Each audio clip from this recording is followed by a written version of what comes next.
अब आप देखें कि अभी जो रिसेंट G7 समिट हुआ है जर्मनी में, तो India is not part of G7 but उसको एज़ अ ऑब्जर्वर या नॉन G7 मेंबर की हैसियत से उसे बुलाया गया और उसका जो ड्यू प्रोटोकॉल है, वो दिया गया। अब जो है वो जो है ना नरेंद्र मोदी साहब जो है जपियाँ डाल रहे हैं, जो बाइडेन के साथ भी डाल रहे हैं, एमेनुअल मैक्रोन के साथ भी डाल रहे हैं, जस्टिन ट्रूडो के साथ भी डाल रहे हैं। एंड आप उनकी फ्रैंकनेस और लेवल चेक करें। जब हम देखते हैं उसका मुकाबला करते हैं अपनी नेबर्स के साथ, खास तौर पे इंडिया जो कि हमारा एक आर्क राइवल है, तो उसको दुनिया की ग्लोबल स्टेज के ऊपर बहुत ज़्यादा पज़िराई मिल रही है। कि मैं समझता हूँ कि बहुत बड़ी उनकी कामयाबी है।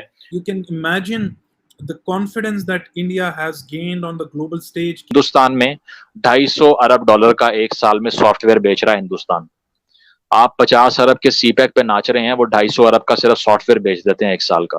जिस तरह आज मैं कह रहा था कि जो चाइनीज हमारे दोस्त हैं, वो सानू अपने उन्होंने जो हाई लेवल डेवलपमेंट डायलॉग बुलाया उसमें हमें बुलाना छोड़ गए।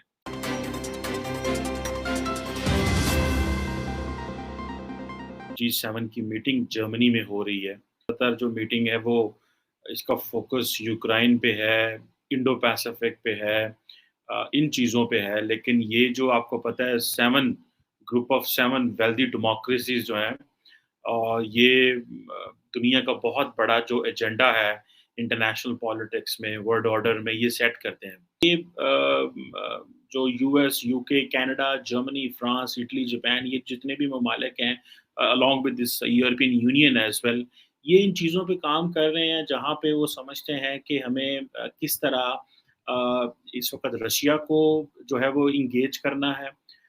किस तरह रशिया से जो है वो रशिया के अगेंस्ट एक नैरेटिव बनाना है और चाइना के अगेंस्ट भी नैरेटिव बनाना है। लेकिन आपको हैरानगी होगी ये सुन के और देख के कि 2 दिन पहले तो जो Indian prime minister Narendra Modi हैं, वो जो चाइना ने एक high level dialogue on global development करवाया है, वो उसका भी मेंबर थे और वहाँ पे भी बैठे हुए थे। वो उससे पहले जो ब्रिक्स की मीटिंग हुई जहाँ पे रशियन प्रेसिडेंट व्लादिमीर पुतिन थे और बाकी Brazil, south Korea, south Africa और बाकी जो चाइनीज़ थे वो बैठे हुए थे और वो टोस्ट कर रहे थे जनाब कप जो था, और एक फ्रेंडशिप और इसकी बातें हो रही थी।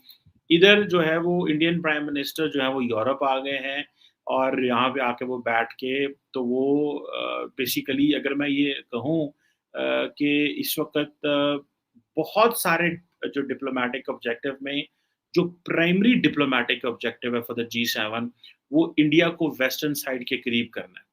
And I am telling you with the full जो एक अंडरस्टैंडिंग के साथ, और ख़ास तौर पे यूक्रेन की वॉर है उसके ऊपर वो जो इसको बड़ा करीब करना चाहते हैं।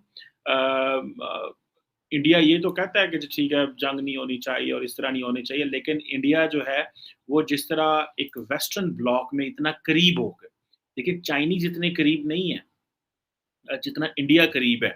इतने करीब होके ज़ाहिर-सी बात है वो जो काम कर रहे हैं, जो कि मैं समझता हूँ कि बहुत बड़ी उनकी कामयाबी है कि वो ब्रिक्स में भी थे, वो high level global dialogue on development जो कि जिसको चाइना इनिशिएट कर रहा है। अब चाइना और इंडिया के मामलात बताने की ज़रूरत तो नहीं है ना मुझे कि इनके आपस में क्या मामलात हैं, either in terms of security और इकोनॉमी। अक्सर मैं उस प्लेटफ़ॉर्म पे बात करता रहता हूँ। अब जो है वो जो है ना नरेंद्र मोदी साहब जो हैं जपियाँ डाल रहे हैं, जो बाइडेन के साथ भी डाल रहे हैं, एमेनुअल मैक्रोन के साथ भी डाल रहे हैं, जस्टिन ट्रूडो के साथ भी डाल रहे हैं। एंड आप उनकी फ्रैंकनेस और लेवल चेक करें। और यहाँ पे जिस तरह आज मैं कह रहा था कि जो चाइनीज़ हमारे दोस्त हैं, वो सानू अपने उन्होंने जो हाई लेवल डेवलपमेंट डायलॉग बुलाया उसमें हमें बुलाना छोड़ गए हैं। सो कश्मीर कहाँ पे रह गया, डायलॉग कहाँ पे रह गए, चीज़ें कहाँ पे रह गई, ये बहुत बड़े बड़े पैमाने पे जो पाकिस्तान को जैसे डीप थिंकिंग है ना, वो करने की ज़रूरत है। This is what I believe in. एक वक़्त था कि पाकिस्तान और इंडिया जो थे, अमेरिका प्रेशर डालता था इंडिया के ऊपर और पाकिस्तान और इंडिया जो थे वो बैठ जाते थे डायलॉग करने के लिए, कश्मीर के ऊपर। आज ये पोज़ीशन है कि अमेरिका को और यूरोप को इंडिया की ज़रूरत है कि जी आप रशिया से ही डिसएंगेज करें। So in all that equation we are stuck in a very bad place in terms of Pakistan की जो सिचुएशन है, हम उसमें बड़े बुरी तरह घिरे हुए हैं बिकॉज़ हमारे और मसले और इनके मसले जो हैं वो एक यकसर बदल गए हैं। हमारा मसला जो है वो अब कश्मीर नहीं रहा, हमारा मसला अपनी सर्वाइवल रहा है। हमारा मसला जो है वो हम नेशनल सिक्योरिटी की तो बात करते हैं, लेकिन हमारा मसला है फूड सिक्योरिटी। सो हम उन ट्रेडिशनल सिक्योरिटी थ्रेट से निकल के नॉन ट्रेडिशनल सिक्योरिटी थ्रेट्स में आ चुके हैं, जिसको बार-बार मैं ये कहता हूँ। और इसमें आप देखें कि जापान जैसा मुल्क जिसके पाकिस्तान से बहुत अच्छे ताल्लुकात थे, वो भी इंडिया के कहने पे उन्होंने जो रिसेंटली जो जापानीज़ प्राइम मिनिस्टर किशिदा आए थे, तो उन्होंने जो है वो जो जॉइंट कम्युनिके इंडिया और जापान का दिया, उसमें उन्होंने वही ज़ुबान बोली और वही कहा जो इंडियन उसको कह रहे थे। क्या वजह हुई, बेसिक रीजन क्या बना कि हम पिछले तकरीबन 10 से 20 साल या अगर 25 साल को हम देख लें तो हम बहुत पीछे रह गए इन चीजों में। आज दुनिया हमें सीरियस नहीं लेती।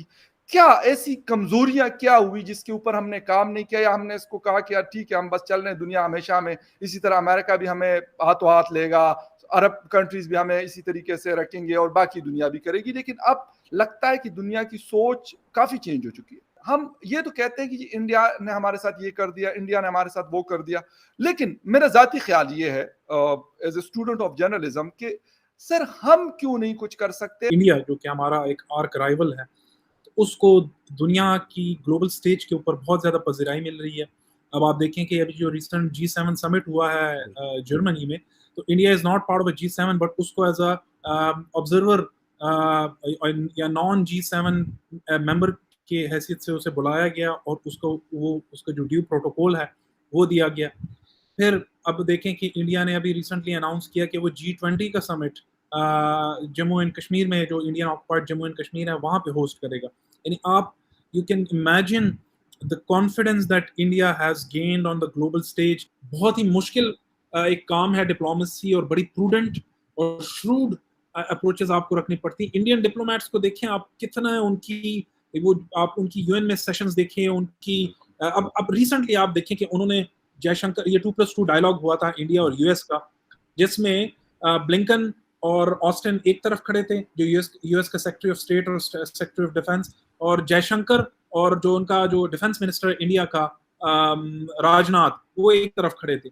एक सहाफी ने उनसे सवाल पूछा कि इंडिया जो ये यूक्रेन वॉर जो हो रही है, इसमें इंडिया ने रशिया से ऑयल इंपोर्ट ज्यादा कर दिया, तो आप क्या समझते हैं? India is not part of, India is contributing to this war indirectly.